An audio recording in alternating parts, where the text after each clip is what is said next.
This call happened a long time ago, so I think I'm good to talk about it now.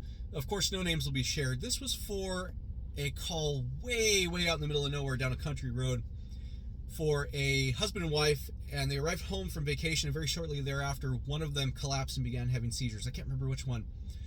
And this was alarming because that person had never had a history of seizures before in their life. So they called 911, and we responded. I was in a chase car, much like the one I'm driving now, and the ambulance crew I was intercepting was a BLS, basic life support ambulance crew staffed by EMTs from a fire department. So they arrived first. They were a little bit closer. They went inside, and they started treating the patient. I got on scene second, and when I opened the front door, I saw not one person down having seizures, but two people down having seizures. Both the husband and wife were down with the same symptoms. And somebody told me in my career up to that point, I can't remember who, but thank you very much, whoever you are. If you see two people down with the same symptoms or multiple people, you should consider it an environmental hazard until proven otherwise. So I left the front door wide open, and I walked straight across the living room to their French doors and opened those up to encourage a cross-draft ventilation to hopefully ventilate any environmental hazard that there was. I still had no idea what was going on by that point. There was nothing else suspicious about this call other than two people down with the same symptoms.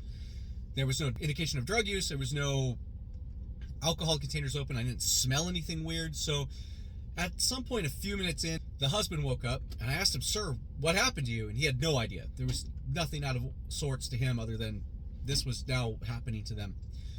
A couple minutes later, their probie, their probational EMT or probational firefighter, came up from the basement, and he looked like death warmed over. He was pale, shaky, and he had smelled something down there. And he said, "Guys, I think something's leaking down there." So at that point, I was putting enough puzzle pieces together.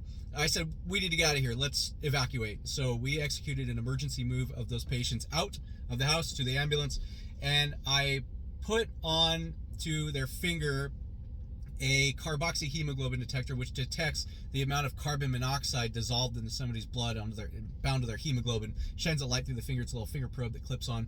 And it's not great technology. It's not terribly reliable. But at one point, very briefly, I got a reading on one of them of 44%, which is extraordinarily high.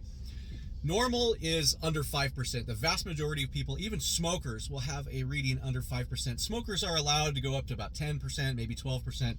But even then, most of those people that I measure will be under 5%. So we got him into the hospital and transferred care to the physician. And we'd already called poison control, and the physician confirmed the treatment for this was high flow oxygen. It's not any longer, this is, in the old days, we would try to ship them out to a hyperbaric chamber. This is a chamber where high pressured oxygen is pumped in to a area where the patient is, and it's thought to have some medical benefits. But in the case of carbon monoxide poisoning, it's not actually that much more beneficial than just breathing a mask with high flow oxygen on it. So that was cool. And they, to my knowledge, recovered, and there was no long-lasting deficits to them. So after the call, we're cleaning up the ambulance, and I started feeling a bit of a headache, which is a symptom of carbon monoxide poisoning.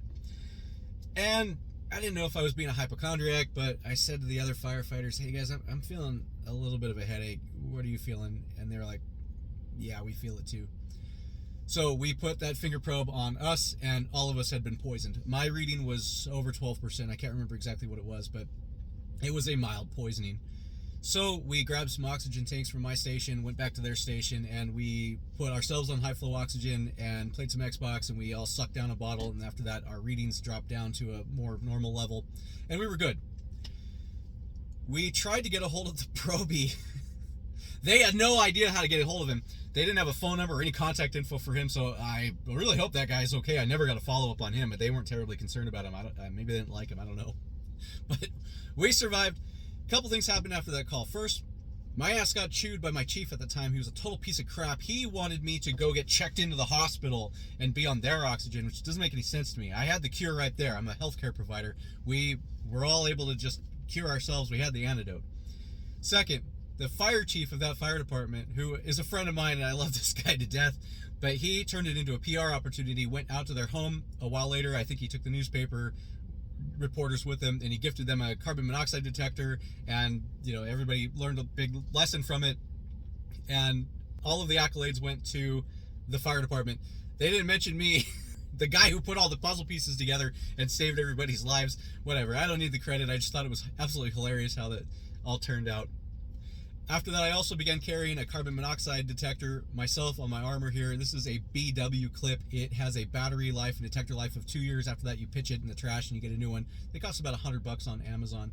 So I learned some lessons from that. I think everybody did. Everybody survived. It was good. I hope that Proby survived. I would have been the guy that went out and, confirmed his death if it was the case. So I'm assuming he survived. I want to encourage everyone out there to be alert for environmental hazards. If you are inclined to carry something like this, I think it can save your life. Be safe, be alert, be smart.